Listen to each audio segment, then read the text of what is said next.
Hello everybody, I am Jay Shady, and you are listening to the voice of reason. So, it is time for my weekly Raw review. Raw just ended. Time to talk about this week's episode. You had some okay and good stuff here and there, but just way too much shit. There's just too much shit surrounding whatever good stuff that was there, that it just destroyed my overall experience of the show. So the show was not good. While you got some good segments, just way too much shit, way too much filler, and that's what you get every fucking Monday night with these 3-hour shows. So much bullshit. First off, I gotta say the Pittsburgh crowd tonight sucked. These motherfuckers were dead throughout everything. Every big segment got no reaction. The crowd wasn't popping for anything. They were just looking bored. I didn't hear a fucking pipsqueak from anybody in the crowd tonight. So the crowd ruined the show for me also, because when I watch a wrestling show, I like to hear a loud crowd. So Pittsburgh tonight sucked. Alright, so here we go. Raw kicks off with John Cena coming out. He's got a cute little yellow never give up shirt, 10 years strong shit. You know, so he's going back to these fucking lame ass bright colors, the Skittles rainbow colors. We got a nice bright yellow shirt. You know, let's make some more money off of the children. Whatever. He comes into the ring. He starts talking about his match with The Rock. You know, the same basic shit that you would expect. How he's going to win the match. Blah, blah, blah. And then he gets interrupted by the primetime players. What the fuck? You couldn't, like, get, like, anybody else? Like, anybody more important than the fucking primetime players? Does this shit even make sense? This shit went from bad with John Cena coming out with a yellow shirt to worse, to one of the most horrible fucking opening segments I've ever seen in my life. You get like Titus O'Neil calling himself Rufus Pancake something. I fucking forgot his last name, but he has an afro. He has on some like mechanic like car suit, like a Michael Myers one-piece mechanic suit, and has some glasses on. He's talking like he's like some black guy from a farm in like the 1950s. Like, what the fuck is this shit? They're just like cutting a promo talking about Fruity Pebbles and Cocoa Pebbles, and John Cena's talking about the Pittsburgh teams to get some cheap fucking pops. You know, when you're the face of the company, you shouldn't be relying on name-dropping fucking sports teams in order to get cheers. Like, that should be like reserved for like people who are trying so hard to get over, but you have the fucking face of your company who needs to rely on sports teams in order to get some fucking cheers. How fucking pathetic is that shit? Did you fucking see Stone Cold Steve Austin coming out talking about the Pittsburgh Penguins and shit? But yeah, they're talking about sports teams, Cocoa Petals, all types of cereal. Talk about how fucking Darren Young looks like John Cena, just a black version. What the fuck was this shit? Like, this was like just written by somebody who's never watched Raw, apparently. This shit came out of nowhere. Like, this is the mode where you're supposed to be in, that every show counts until WrestleMania mode that the WWE usually goes in every year. So you're going to every show counts, yet you get this fucking shit. This is the best you could come up with. This is your mentality of every fucking show counts? What the fuck? You know, the last couple years, even though WWE has sucked, every single year they have managed to do good Raws, good TV leading up to WrestleMania. That is the one time when WWE always shines. But now the primetime players coming out like Rufus Pancake some shit with an afro and glasses talking about cereal. This is their best. This is their best that they could come up with during WrestleMania season to get people hyped. What? Unreal. I felt like I was in the fucking Twilight Zone of WWE wrestling world. Then you get like, there's like having a match with John Cena versus Black John Cena, Darren Young, and like he's about to do the STF, then Darren Young gets out of it and leaves the ring, so it looks like the match is canceled, and then we go to commercial, and then we're back from commercial, and they're having the match again, and like, what the fuck is going on? Who is running this shit? This is like going fucking crazy. It's like a 70-year-old mental retarded amnesia fucking patient is like writing some of this shit. Basically, it's a squash match with John Cena squashing Darren Young in like a minute or 2 minutes. This was just fucking horrible. This shit made no sense. This had nothing to do with Rock versus Cena. You could have had Cena at least talk about the fucking WrestleMania match, not have primetime players come out there. It was just, the shit wasn't funny. It was just fucking weird and awkward. I felt like embarrassed watching this shit. Then you get Ryback versus David Otunga. It was a fucking squash match. Ryback beats David Otunga in 2 seconds. And then Mark Henry comes out. And thank fucking God we're getting Mark Henry versus Ryback for the WrestleMania match. So, you know, it was a big swerve, guys. Ooh! You know, Vicky Guerrero comes out and says that Ryback is taken out of the Shield match. He's going to face Mark Henry at WrestleMania. You know, so this was a swerve, but, you know, why the fuck did you have to do this? Why couldn't you just name it from the beginning, Ryback versus Mark Henry? What was the fucking meaning of this swerve? Like, it wasn't some huge swerve. It wasn't like, you know, when Shawn Michaels and Undertaker Part 2 was happening for WrestleMania, you know, Undertaker said he's not fighting Shawn Michaels. Then Shawn Michaels cost him the World Heavyweight Championship match in the Elimination Chamber. It wasn't like that, like a swerve where somebody interferes and ruins some guy's title reign. It was just, you know, the general manager just decides to make it a different match. So what the fuck was the point of the swerve? Are you just like trying to kill as much fucking time as possible? But yeah, I can't complain too much because I got the match that I wanted to see. So thank you, WWE, for giving us Ryback versus Mark Henry. Very fucking smart move. Then you get Fandango versus Great Khali. This is like the 5th fucking time that Fandango's trying to debut. But this time it took even longer and he didn't even have a match. This shit was like 15 minutes. Fandango comes out. He actually comes out and does some entrance and shit. He's doing like fucking John Travolta, Saturday Night Fever and shit. Just like 10 times more gay. Great Khali comes out and Natalia tells fucking Great Khali to go attack Fandango, and Fandango gets his panties in a bunch and leaves, and we're spared the Great Khali versus Fandango match. Thank fucking God, because nobody in their right mind would have wanted to see this shit. So I have no problem with Fandango not debuting. Just get this motherfucker off of TV. That's the next step. Then you get R-Truth versus Damien Sandow in a fucking boring match. This was shit. This was stupid. It was just a filler match, and then Damien Sandow just leaves the ring and gets counted out. You know, whoop-de-fucking-do. Every fucking show counts, right? Every segment counts on the road to WrestleMania. Then you get the obvious fucking highlight of the night. The Undertaker and CM Punk segment. This was fucking phenomenal.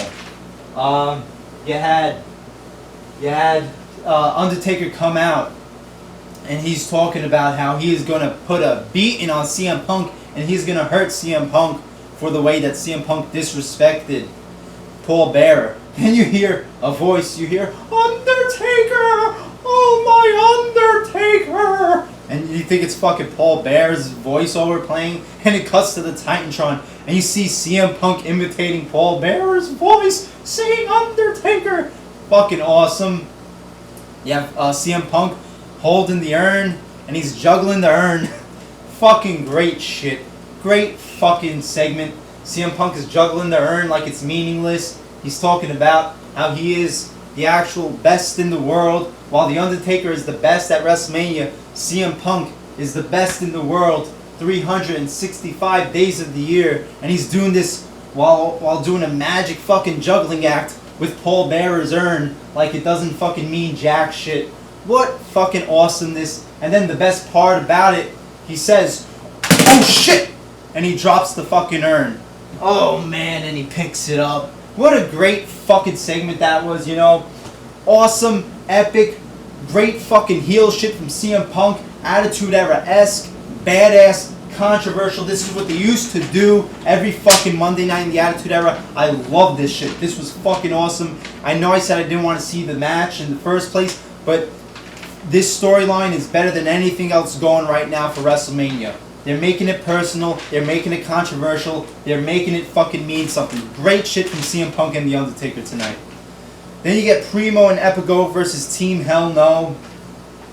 This was just your standard fucking Raw tag team match. Nothing to talk about. AJ Lee comes out and she tries to distract Team Hell No, but it doesn't work. Team Hell No gets the victory. There you go. Then you get Y2J doing a backstage segment, hyping up the triple threat Intercontinental Championship match that he'll be in tonight. And then Fandango comes in the fucking segment, and he's telling Chris Jericho to say his name right or some shit. And Chris Jericho does some PG version of Fandango's name, something like Fan Bingo, Fan Django, Fan Wango. Just very fucking PG. I love Chris Jericho, but that shit was a little fucking PG for my taste. But some people have been telling me that they're talking about a Fandango versus Y2J match, and if this segment was working towards a Fandango versus Y2J WrestleMania match, then what the fuck is wrong with WWE? You have Chris Jericho come back at the Royal Rumble, you know, gets one of the biggest pops I ever heard. You have him come back for WrestleMania season to face a guy who's never even had a fucking debut match on television yet at WrestleMania. They better not go with this shit, so I'm not going to bash it until they actually announce it. Hopefully they won't. But if they do book Y2J versus Fan fucking Dango at WrestleMania, you can bet I'm going to make a rant video about it. Then you get Cody Rhodes versus Alberto Del Rio. This was a pretty okay Raw match. It wasn't outstanding. It wasn't great or anything, but it was okay. It wasn't that bad. Alberto Del Rio gets the win with the armbar. Then Jack Swagger comes out and beats down Alberto Del Rio. They have a brawl and shit. I thought the brawl was good. Jack Swagger throws Alberto Del Rio over the announce table. Then he focuses his sights on Ricardo Rodriguez and starts beating the shit out of Ricardo Rodriguez. Then he twists his fucking ankle and breaks it. Ricardo Rodriguez is screaming like a little bitch.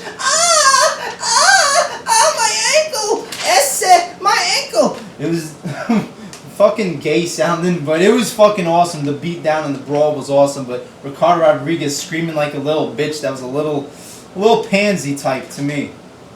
Then you get Booker T being inducted into the Hall of Fame.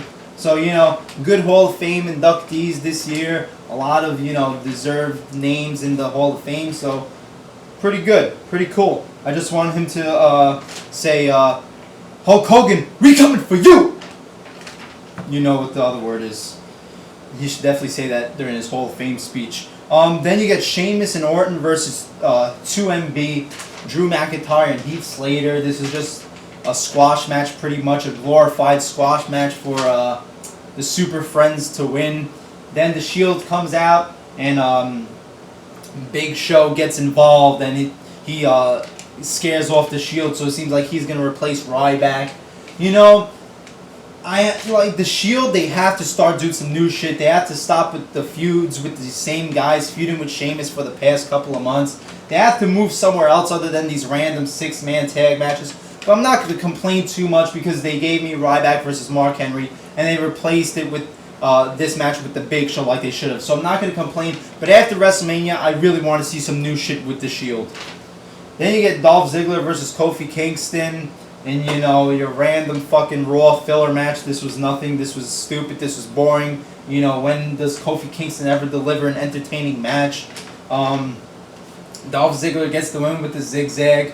Then Team Hell No comes out. And they're AJ. They're challenging Dolph Ziggler and Big E Langston for a tag team match. And AJ says they'll accept if Team Hell No puts their tag team titles on the line at WrestleMania. So it seems like we're going to get Team Hell No versus Dolph Ziggler and Big E Langston in a tag team match for the belts at WrestleMania. So that's a good addition to the card, I think. You know, finally you could fucking have Big E Langston in a match, not have him stand to the side like a fucking retard, like a fucking Rye Black ripoff, fucking wearing some revealing singlet shit. So I like it. Then you get Rock versus Cena video package. The same motherfucking video package that we got last week. They couldn't even change this shit up. You know, it's just, I know that they have certain dates that The Rock signed WWE, you know, to appear with. But they couldn't have Cena cut a promo for the match. You had to have the fucking primetime players shit. This whole fucking Rock versus Cena 2 match. All we're going to have working towards the match is 3 segments with these 2 guys hyping up the match. We got the one with them talking about Lance Armstrong a couple of weeks ago. We're going to have next Monday and the Monday after that. And then it's WrestleMania. 3 fucking segments for your main event match. What you're basing your whole WrestleMania existence off of, your title match. Like, what the fuck? Like, that shit, to not have segments you know, with Cena and The Rock there on WWE when they're basing the whole show around it. It's just like egotistical and like obnoxious by the WWE to just think that fans are gonna automatically pay for shit when you're not even having segments building up to it, when you don't even have to work on build-up, when you're not even hyping it up. It's just very fucking egotistical and obnoxious for WWE to not even worry about building this match up, to just think that the fans are gonna buy this shit. Of course the fans are gonna buy this shit, but you know, I just don't like the way WWE is going about this shit. This is like the least built up match on the whole fucking card. Like, no segments working towards this match. All you get is a bunch of fucking video package. The same fucking video package that we saw last week. I mean, The Rock not being there, I'm really getting sick of this shit. I know The Rock signed a certain number of dates. And, you know, that's as much WWE's fault for not signing more dates. But this championship reign fucking sucks. You know, I thought this championship reign, when he first announced that he wanted the title, was going to be like a nostalgia trip. It was going to be something awesome, something to give back to the Attitude Era fans. But this is the worst, most pointless fucking title reign in fucking existence. Is first of all, it's just a transitional fucking reign for John Cena to get the belt for his big redemption. Second of all, The Rock's not even fucking there to enjoy this fucking shit. This is the worst title reign. Like, sometimes, like, when I forget who the WWE champion is. Like, if somebody asks me who's the WWE champion, it just feels fake saying it's The Rock. It doesn't feel real because he's not even in the fucking product. I fucking hate this shit. Okay, then you get the Intercontinental triple threat match with Barrett, Miz, and Jericho. This was a very good match, very good Raw match. I enjoyed this a lot. Definitely the match of the night. I mean, it's not hard to be the match of the night on these shows, but yeah, this was a really good match. Good stuff from all the guys. He had so many near falls in this match. A lot of times it looked like each guy could get the victory. Eventually, in the end, Wade Barrett gets the victory with a roll-up on The Miz. So, you know, I can't complain about this match because this match was very enjoyable, very exciting, very suspenseful. A lot of action. Then you get the main event segment, the contract signing with Triple H and Brock Lesnar.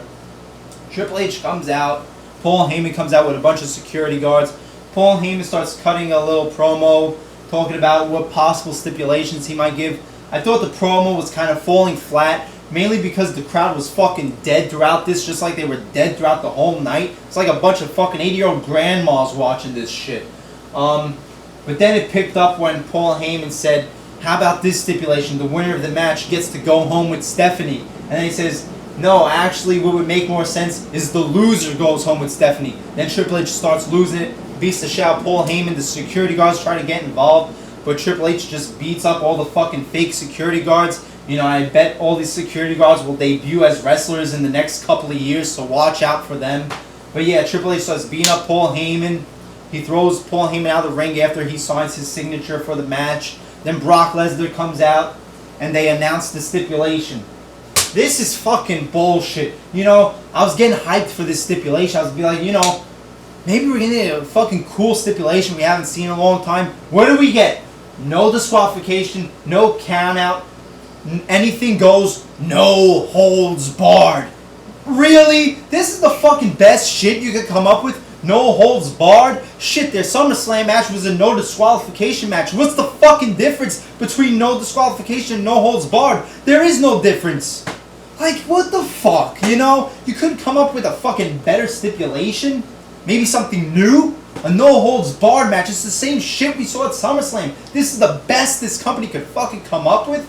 And then you have the stipulation that if Triple H loses, his career is on the line. So you can bet your fucking bottom dollar that Triple H is winning. But no-holds-barred. What the fuck? What a shitty way to end this show with a dumbass stipulation like that.